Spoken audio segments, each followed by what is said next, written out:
The countdown is on. Candidates have just 5 days left to prep before the first Republican debate. And we're getting some hints about what we could see on that debate stage after a pro-DeSantis super PAC posted a memo online about some must-dos for DeSantis on debate night. Attack Joe Biden and the media 3 to 5 times. State the governor's positive vision 2 to 3 times. Hammer Vivek Ramaswamy in a response. And defend Donald Trump in absentia in response to a Christie attack. Meanwhile, speaking of Chris Christie, the former governor of New Jersey is in DeSantis's home state this morning, holding a town hall and taking swipes at DeSantis's debate strategy earlier today on Morning Joe. Why is your strategy to defend Donald Trump?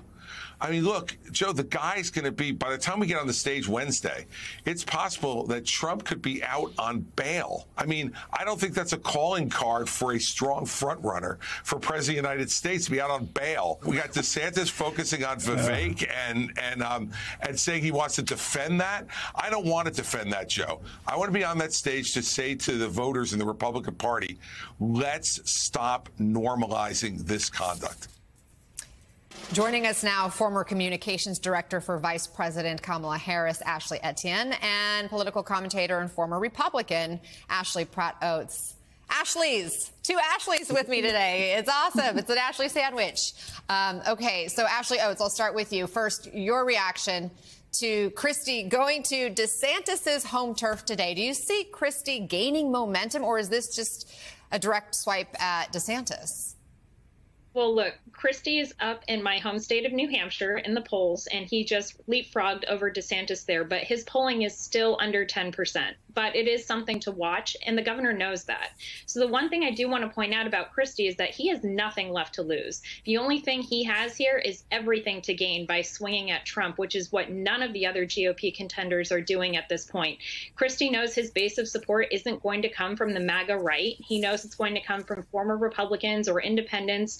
And ultimately, he knows this. So by going after Trump in the debate, I think he's really going to put a lot of the other GOP contenders on edge. And I think they're really nervous about that because in DeSantis's memo, right, it says in there, defend Trump. And at this point, none of the other candidates are really taking this seriously because I think they're all vying to be in his cabinet if Trump wins. And that's why they're, just playing by the Trump playbook and defending him on the debate stage. And that ultimately, I think, is going to cost them a lot more than it will Chris Christie by taking swings at Trump. Ashley Etienne, let's talk about this DeSantis super PAC memo suggesting a debate strategy to defend Trump against Christie attacks and, quote, take a sledgehammer to Vivek Ramaswamy. Listen to Ramaswamy's response. Are you preparing to be hammered? I have been prepared for that for a lot of my life, and I'm prepared to take that on. I think many times if you don't have a message, you look to attack other candidates. I'm preferring to stand for my own message, asking the question, what are we running to? And I think if we're guided by that purpose, the attacks from the other candidates are not going to stop me. Your thoughts on this debate strategy? I mean, I, in my professional opinion, in my experience, these memos are typically smokescreens. They're not really an indication of the strategy. I mean, I would have to agree with Ashley. DeSantis is in a position where he's got the most to lose, but he also has the most to prove. He's got to prove to his fundraisers and his donors that his reset is actually resetting. He's got to lay out a vision that really will position him to win both the primary and the general election, which is a tough thing to do.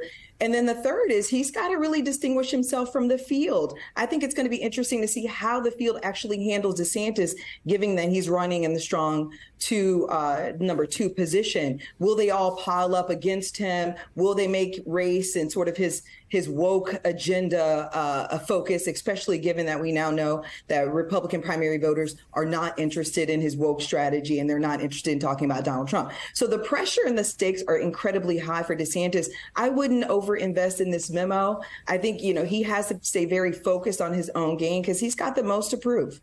But is DeSantis a strong number 2 anymore? I mean, we keep seeing him plummet in the polls. I think, in New Hampshire, there was a recent poll out showing that he and Chris Christie, in fact, were like a dead even as a number 2, and their support was 8 or 9% there. We saw actually Vivek Ramaswamy in a new Fox News poll this week show nationally he's gaining. DeSantis also, starting to tank. So why would these candidates be focusing on DeSantis if he's already on the decline? Well, I don't think it depends on the metrics you're measuring against, right? His super PACs raised, I think, $130 million in the first quarter. That is incredibly substantial. That far outpaces anyone else in the Republican primary. So that gives him a strength. That gives him some level of staying power. The fact that, all of the news coverage and the tension and the focus going into the debate is on DeSantis signals that he's a force to be reckoned with for the entire field. So wherein the polls might slide 1 or 2%, remember, Donald Trump was at single digits at this point. So was Barack Obama. So was Bill Clinton and George W. Bush at this point. So it's still early to look at the polls. So you have to look at other metrics. He's raising a substantial amount of money, and that makes him a player. Okay, that's a good reminder about the polls. Thanks for bringing that up. Ashley Oates, Trump's own former Attorney General Bill Barr had this prediction about Donald Trump's 2024 hopes yesterday. I actually think he's not going to be the nominee, whether or not he's convicted. I think over time, as people actually focus on the decision, they will see that he's the one person who could lose to Biden. I think it's somewhat early, and a lot of these other candidates aren't as well known as Donald Trump. And I think when push comes to shove, it'll be clear that there are other candidates who can win decisively. Your reaction to that? Who has the means to step in as the nominee? Ashley Oates, go ahead. I really wish that were true, because I would love to believe it and to see it. But because the field is so crowded, this all but hands the nomination to Trump, even if he's convicted or not convicted, right? And at this point, I really do think that Christie is the only alternative here, because he has the ability to bridge the divide between former Republicans and independents, which is really, where Joe Biden was able to pick up support in the previous election. So I don't really know that Barr's comments are going to hold true over time. I think Trump is still in the position to become the nominee of the party, which is very disheartening.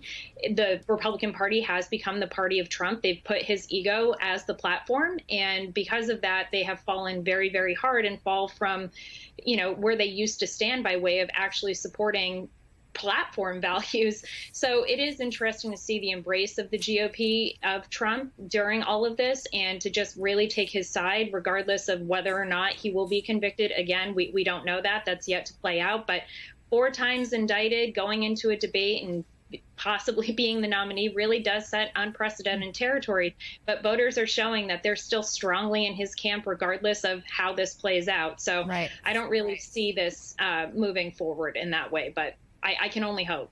Both Ashley's. Yeah. We keep it real tight, please. Yeah, no. I think the fundamental question before the Republican primary voters and the candidates, as well as the nation, is where do we draw the line? If we don't draw the line at 4 times indicted for the most egregious offenses against American democracy, where do we draw it? I worked for Barack Obama in the White House. He wore a tan suit. They almost investigated the guy. Donald Trump's polling numbers are down. His fundraising is flat. His legal fees are up.